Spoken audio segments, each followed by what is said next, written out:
आता हूँ मैं हायर मैथमेटिक्स। देखिए हम एक्सपोनेंट के क्वेश्चन प्रैक्टिस कर रहे हैं। नेक्स्ट क्वेश्चन हमारा बोल रहा है if X is a positive real number. X क्या है? एक पॉजिटिव रियल नंबर है and the exponent are rational numbers. और एक्स का एक्सपोनेंट है वो क्या है? रेशनल नंबर है।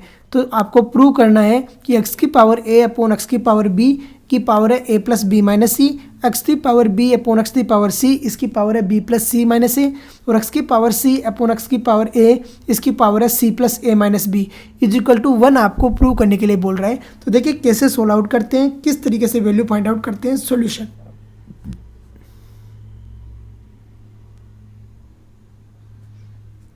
सबसे पहले आपको गिवन राइट डाउन करना है। तो गिवन, तो यहाँ बाई एलएचएस कीजिए, यहाँ पे बाई एलएचएस को लेके चलेंगे और आरएचएस 1 लेके आएंगे। तो देखिए आपको गिवन है एक्स दी पावर ए, तो राइट डाउन कीजिए X the power A upon given है एक्स दी पावर बी, तो एक्स दी पावर बी, और इसकी पावर गिवन है वो गिवन है A plus B minus C, यही गिवन है। दूसरा गिवन है X the power B upon given है एक्स दी पावर सी, और इसकी पावर गिवन है B plus C minus A. फिर पावर में गिवन है X the power C upon given है एक्स दी पावर ए, और फिर इसकी पावर गिवन है C plus A minus B. अब देखिए, अब हम लगाते हैं और सोल्व आउट करते हैं आइडेंटिटी देखिए क्या बोलती है। पहली आइडेंटिटी वो बोलती है अगर ए दी पावर एम है और अपॉन में ए दी पावर एन है तो उसकी वैल्यू रहती है A the power M minus N, और यही रहती है A the power M minus N. अब देखिए कैसे सोल्व आउट होगा। ये बन गया आपका X the power A minus B as it is, और ये बन गया A plus B minus C. दूसरा बन गया X the power B minus सी,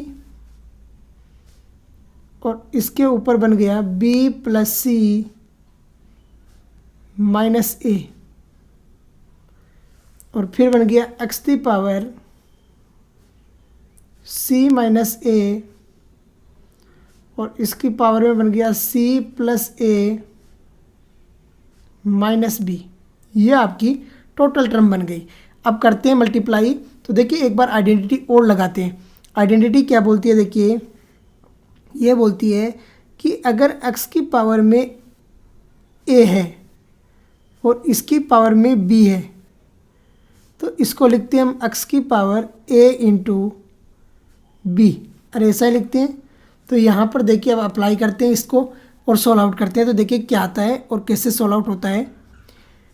ये बन जाएगा आपका x the power a minus B, और इनटू में आ गया a plus B minus C. दूसरा x की पावर b माइनस सी, और पावर में आ गया b plus C minus A, और इनटू में आ गया x की पावर c माइनस ए,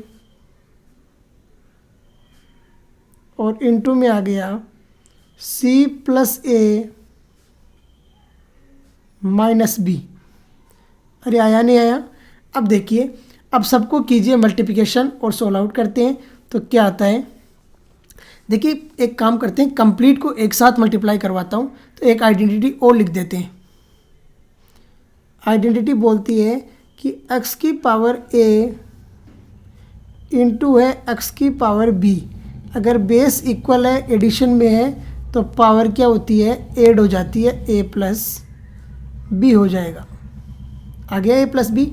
अब देखिए पावर को ऐड ही करके डायरेक्ट लिख देते हैं, तो यहाँ पर क्या आता है, सबकी पावर एक्स के पावर में आ जाएगी।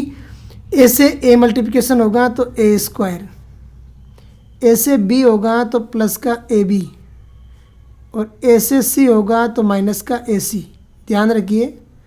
फिर माइनस के बी से होगा तो माइनस का ए बी, माइनस का बी स्क्वायर, और माइनस माइनस प्लस का बी सी आ गया। फिर प्लस का बी स्क्वायर, प्लस का बी सी, और माइनस का ए बी, फिर माइनस का बी सी, ऊपर लिख रहा हूँ माइनस का सी स्क्वायर, और क्या हो गया, माइनस माइनस प्लस का ए सी, फिर प्लस का सी स्क्वायर, फिर प्लस का ए सी, माइनस का बी सी, माइनस का ए सी, माइनस का ए स्क्वायर, और माइनस माइनस प्लस का ए बी। अब देखिए यहाँ मैं कट कर रहा हूँ हल्के पेन से, आपको ध्यान देना है कि कैसे कट होता है। देखिए हल्के पेन से मैं कट कर देता हूँ इनको। देखिए ए स्क्वायर प्लस का और फिर ए स्क्वायर माइनस का, देखो तो ये माइनस का ए स्क्वायर, ए बी प्लस का, ए बी माइनस का, ए सी माइनस का, और ए सी प्लस का, बी स्क्वायर माइनस का, बी स्क्वायर प्लस का, बी सी प्लस का, और बी सी माइनस का। फिर देखो बी सी प्लस का, बी सी माइनस का, ए बी माइनस का, और दूसरा कहाँ है, ए बी माइनस प्लस का, ए बी प्लस का, सी स्क्वायर माइनस का, सी स्क्वायर प्लस का, ए सी प्लस का, ए सी माइनस का। तो सारे कट हो गए आपस में। तो कुल मिला के आपके पास में बचा क्या, ज़ीरो बचा आपके पास में। क्या बचा, ज़ीरो। तो ये आ गया आपके पास एक्स की पावर ज़ीरो। और किसी की भी पावर ज़ीरो होती है उसकी वैल्यू कितनी होती है, 1 होती है। इज इक्वल टू आ गया R H S, R H S. It's proved, it's proved. देखिए कैसे सॉल्व आउट किया है और किस तरीके से हमने वैल्यू फाइंड आउट की है। कैलकुलेशन थोड़ी ज़्यादा रहती है तो गड़बड़ होने के चांस भी क्या हो जाते हैं, ज़्यादा हो जाते हैं। तो ध्यान देना है कि कैसे सॉल्व आउट करना है और किस तरीके से वैल्यू फाइंड आउट करना है। तो इसी के साथ में आज का लेक्चर फिनिश करते हैं। जय हिंद, जय भारत।